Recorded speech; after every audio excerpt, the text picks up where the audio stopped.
Hello and welcome, my name is Matt Letter and today we're going to continue our Pillars of Eternity Let's Play series. In the last episode we've managed to get it down here to Anslock's Compass by ways of a territory in between. Let me quickly look up the name. Magrant's Fork. In Magrant's Fork we've managed to pick up Durance, a firebrand priest of some sort who knew we were a watcher. So definitely an interesting take. To help the person we've come down here to help, we now need to clear out a cave. So, let's quickly do that. At least it's not far away. There's more Sorbs we killed. Let's be ready for anything. The cave beckons. Ooh, sporelings and a dank spore. Yeah, they immediately attack, okay. So, do we have any spells we can use here properly? Let's try.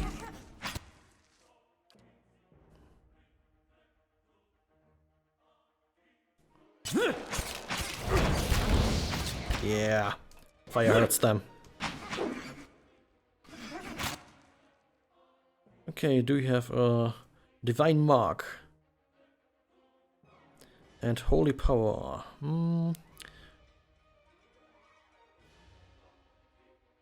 Okay, it's a line heal. Interesting. No offensive spells there though. Oh. Eugh. Our priestess may be maimed or killed soon if we don't take action. And if health reaches 0, the character will immediately drop. Maimed or killed. Eugh. That's not very I don't like that. Let's quickly take care of those guys. Okay, disengage. Holy hells, that hurt. So this only restores endurance, right? Not health. Okay.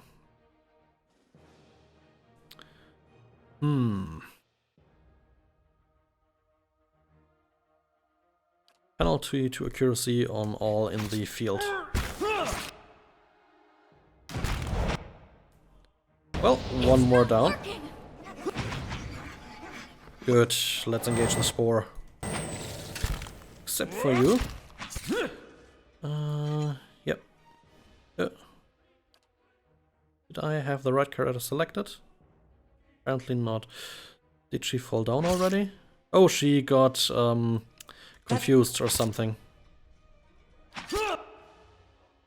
Let's kill that freaking spore. Did we already use? Yes, we did. There we go. Man, that was harder than it should have been. So, the spore, what does it have? Dank spores. Small feather-thin spores have delicate, stinging barbs by which they cling to surfaces, passing creatures and the insides of nostrils. Ouch. There's also a dead guy here. Oh, there's a bunch of stuff here. Let's go down, get these things here first. More spores. The adventurer has a couple silvers. This adventurer here has lockpicks and golden soul. Then there's more mushrooms, cave corals in this case. And there's a warbow. Interesting, we may give that one to Eder. I believe he already has a bow. And ooh, lots of skulls. Moss and mold cover bones like a blanket. They smell earthly and wet. Okay, well, we certainly need to rest now. I may go ahead and do some resting when we're at Rongar's camp again. My people are probably going to get tired very soon anyways, so that might be a good idea anyways. Especially for Nera. She needs the rest. Okay, Runga. Well met, friend. Careful those sporelings, they have a way with the mind. Ah, we felt that in the end. Runga taps her temple lightly. It's why the spores are so useful, really. Okay, I have them here for you. So you do. Excellent. Give one here and I'll add it to the cauldron. This should not take long. Cauldron bubbles. The mixture is ready. Take this to Aufra. Tell her to drink it before bed, as it induces sleep. She should find herself more energetic in the mornings. Tell her to eat more fish and cheese. The potion will sustain a healthy appetite. Grant her strength. She's a rather frail woman from what I remember of her. So, this isn't a cure? I can tend to ailments of the body. I cannot cure an affliction of the soul. Certainly not one inflicted by the gods. Ranga crosses her arms.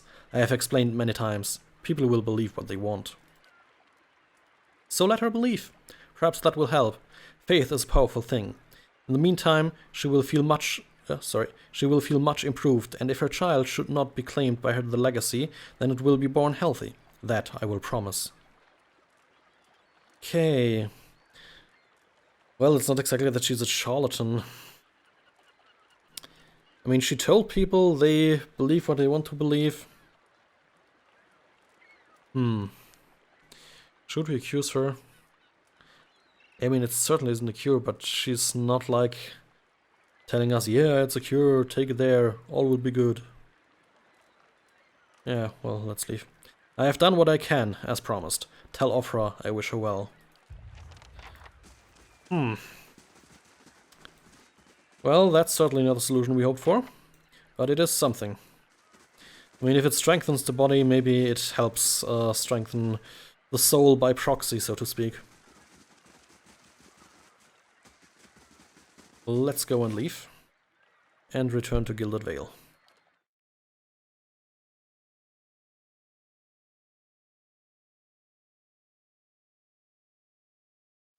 Okay, here we are. Her house was up here. Fast mode is active. Good. There they run.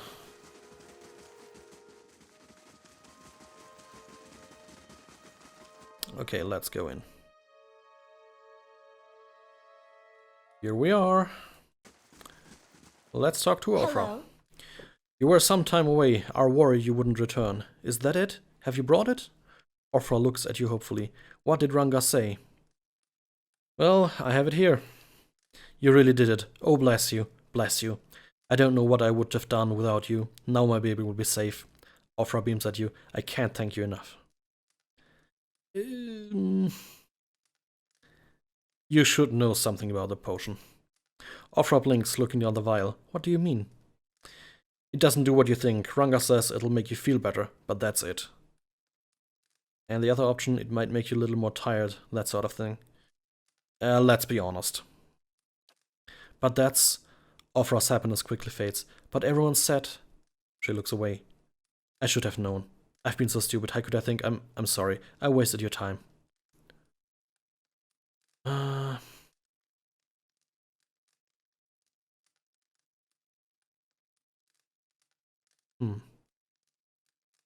You don't know that your child will meet the same fate. Perhaps it is best left to chance. I'm sorry it didn't work out like you wanted. Aufra is quiet for a long time, gazing down at her belly and the vial both. She reaches up to wipe away a tear. It's my own fault for believing it. Thank you for telling me the truth. Here, take this. You can keep what remains of Ranga's payment too, and take this as well. It was Hather's. I've been holding on to it, but I think it'll do you more good. So we've gained more copper and a minor cloak of protection. I suppose all I can do now is pray. Perhaps the gods will be kind. So another positive. Well, we've finished the quest, and I certainly hope she will get a healthy child. We've done our duties. And now that duties are dealt with, let's see if we still need... Yes, we still need to go to the tavern and sleep. And probably also sell... Oh! What's going on here? Kolsc. Hold, sir, but a moment. I remember you. A hooded man waits upon the road, clad in a green cloak. He strides forward to meet you as you approach, and at a closer distance his features are revealed for those of a young man, though lined with weariness. He appears to be favoring his left leg as he walks, but there is a dark stain upon the fabric of his trousers under the knee. Even so, he greets you with a polite bow. It seems that you have done dear Aufra a great service. The man nods towards the nearby house. Anslog's compass is a dangerous place, and yet you were willing to venture there to help her. Gilded Vale needs such courage in these dark times.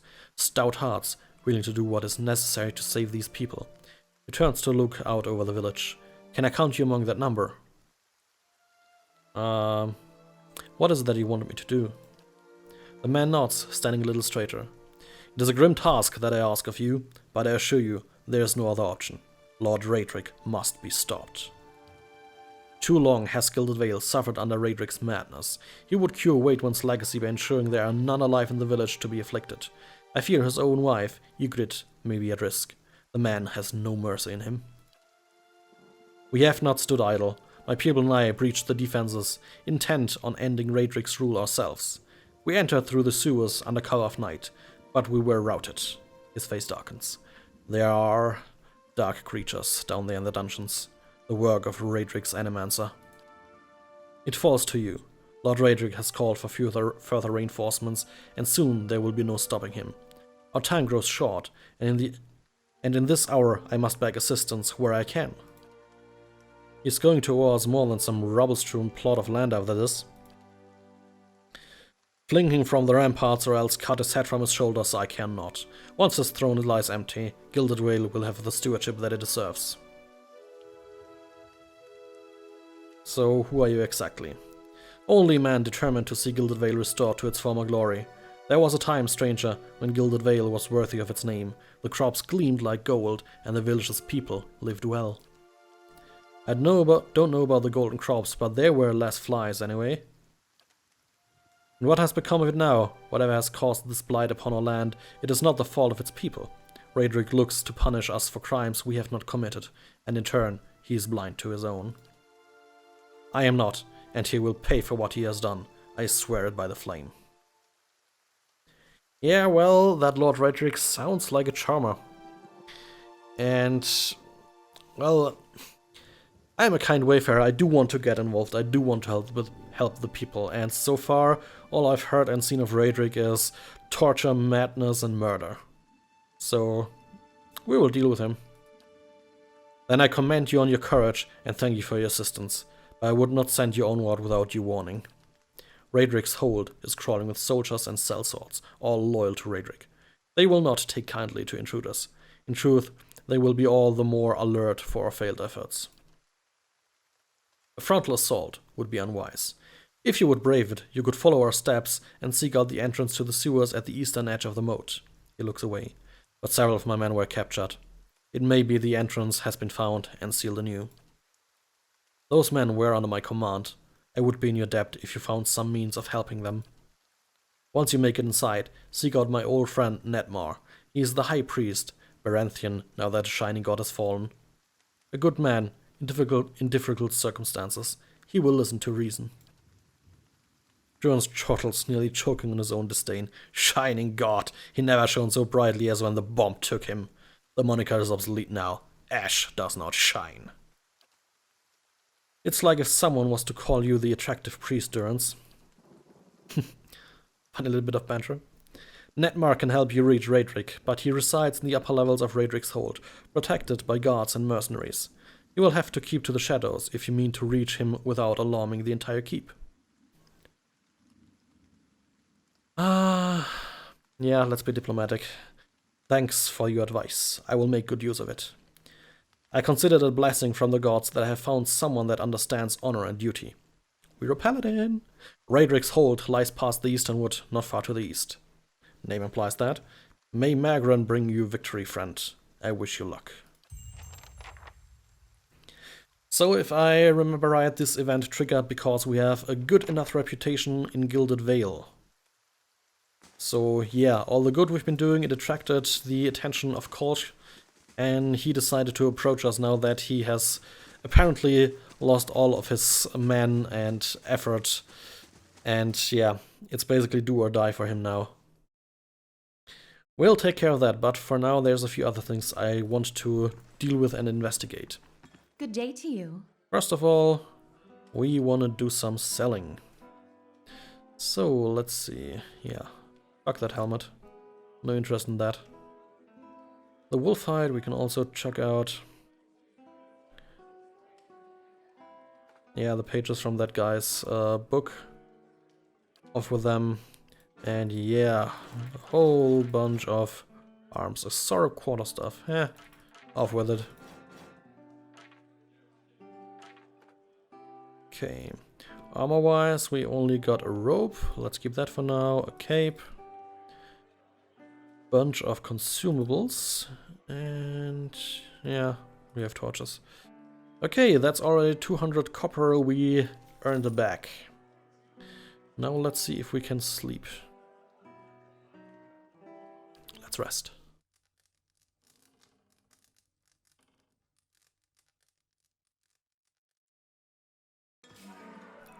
Ah, nice. Freshly awakened, we feel a lot better.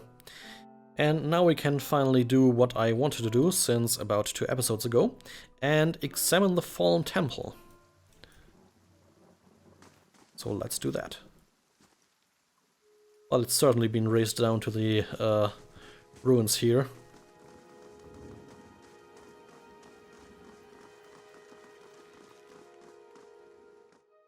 Down we go.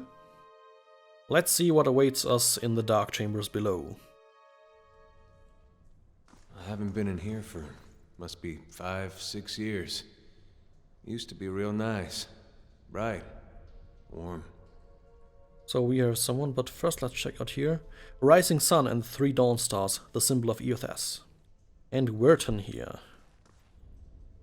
A man lies resting against the wall, lit by dim illumination of the fading sconces. He has a gaunt, fox-like aspect, and his face is pale and damp with sweat. One arm is held loosely against his side, sleeve soaked with blood. He gives you an anxious glance as you near, his features twisted with pain. Have a care if you mean to go in. Cast a quick look towards the doorway to his left. This place is not so empty as I thought. He angles up at Adair. Paying your respects, Eothasian? He manages a pained grin. A little risky, isn't it? Think what the townfolk would say. Safer down here than up there, even with the rats as big as they are. A faint edge of hostility belies Adair's playful tone. This temple isn't what it used to be, probably for the best. Time being as they are. He groans and shifts position, wincing. I'm no looter, if that's what you're thinking. Not one of his type either. Wirton jerks his chin towards Adair. Just wanted to do some good, I suppose. Got my arm clawed up in it. Up for it. He regards you wearily. Maybe you'd have better luck. Better luck with what? The man points a finger upwards. Those ruins around us used to be a temple of Eothas, the scattered god. A grand temple at that. His worshippers would come from all over Deerwood, from Redcrest even. Not so much from Redcrest these days. Until the war, of course. Even then, you'd get some of the stubborn ones. The ones that couldn't get it through their heads that their god was dead and gone. Go on. Once the legacy started, Lord Redrick decided he'd been too lenient on the Eothasians. He had his people go in and put them to the sword. Left them down there, buried, under a heap of rock.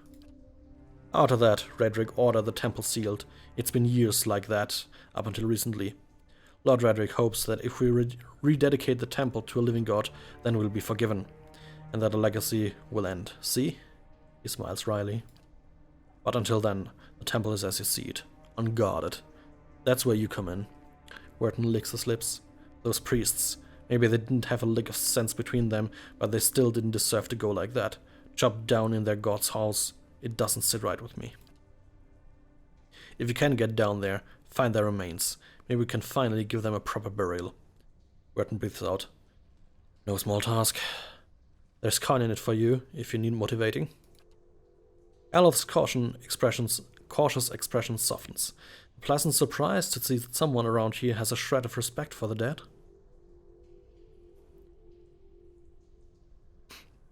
Well, I do have some questions first. Well, it's obvious why he can't do this. He is apparently pretty beat up. So who are you exactly? Wirton offers you a weak grin. Name's Wirton. Lived in Gilded Vale long enough to remember how grand it used to be. He shrugs and looks away. I used to help the temple sometimes, bring supplies. That's all. So... any chance there's something down there worth a little more than some old bones? Not our tune. So, won't Lord Raedric mind us digging around here? I wouldn't go telling him about it. Lingering in these places, it's no good for anyone. But do this quick and quiet, and we can do right by the priests without raising a fuss. Yep, sounds about right. So, I take you aren't supposed to be in here. Written laws bleakly. Well, I meant to be in and out, nice and quick. I'm not hurting anyone, it's just... Lord Raedric's forbidden anyone having anything to do with the scattered god. It'll be a little harder to explain it to him than to you. It's a good cause though, isn't it? And you could make some coin in the process. Okay, I'll fund them. Then by the flames, I owe you a good turn. But listen, the temple's been sealed off for so long it's crawling with creatures. But if you get past them, the priests wouldn't have been down on the lower floor. They'll still be there. They'll be there still if they're anywhere. Those priests had all kinds of secret chambers, switches in the walls, trick sconces, that kind of thing. Keep an eye out and take care down there. I wouldn't want to have someone else sent after your remains. I'll wait here by the stairs and keep a lookout. Maybe try to patch myself up some. Okay, so apparently it's dungeon time. That I certainly like. Also, let's do some armor switch-arounds. Our main character didn't get hit overly much with a breastplate, and she needs the defense a little bit more offered by the armor here. Okay, so let's start looking around. Already something found. Oop, a will-o-wisp. 2 even. I'm here. You chuck some magic down there. Well, they are going down quick enough. There we go. Easy. But they sadly didn't leave anything. A loose brick, hides, 3 Aldra, and a copper pants, a few. Ah, there was a spirit here. This parchment is worn and tattered, and the ink upon it is faded. In the times of hardship, must have just as much faith in ourselves. I remember a little bit about this dungeon, though not all of it. And I should also include my main character in the group. Ivory spinners. It's always spiders. What else? Okay. It's going well.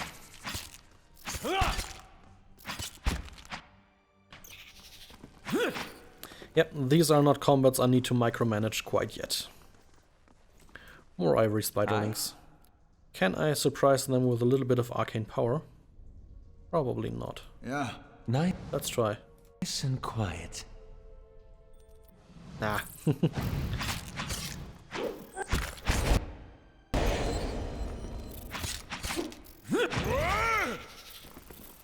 Easy. These red-brown smears flake away under the toe of your boot. Yeah, that's probably dried up blood.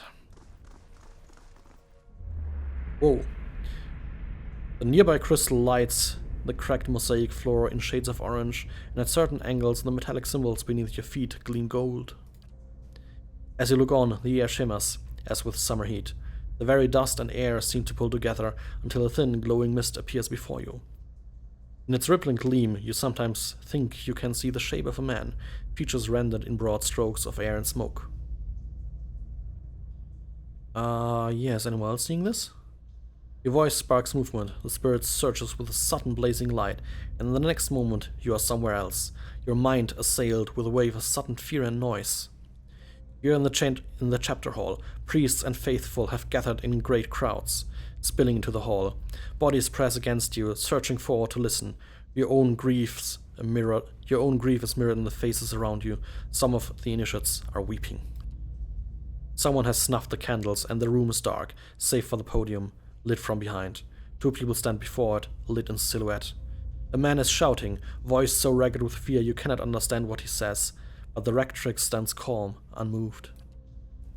Her strength will see you all through these dark times.